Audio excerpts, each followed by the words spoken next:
kwa kuwaasa wahitimu wetu na vijana wote nchini kuchangamkia fursa zilizopo, kushiriki kikamilifu katika miradi ya maendeleo, kutumia mitaji kwa nidhamu na uadilifu na kuchangia kikamilifu katika ukuaji wa uchumi wa taifa.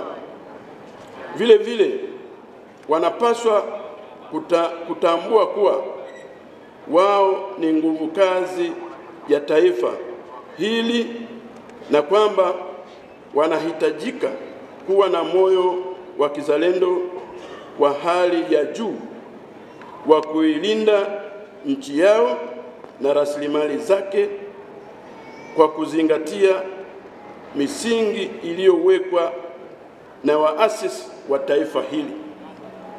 Serikali kwa upande wake itaendelea kuhakikisha uwazi, ufanisi na uwajibikaji katika utekelezaji wa mpango huu. Wakati tulikuwa tunahitimisha wanafunzi 5,000 au wahitimu 5,000, na sisi tumevuna wahitimu wetu 11 waliokuwa wanasoma maeneo mbalimbali, nao walitoa masuala ya objective. Na katika hiyo, Mheshimiwa mgeni rasmi, nikupatie takwimu.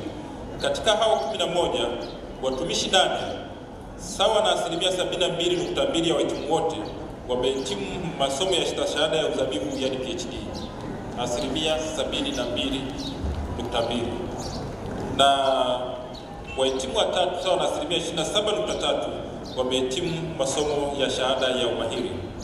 Hii maana yake ni kwamba chuo kinakuwa na rasilimali bora, rasilimali ambayo imebobea katika yale maeneo ambayo wamekuwa wanayafundisha.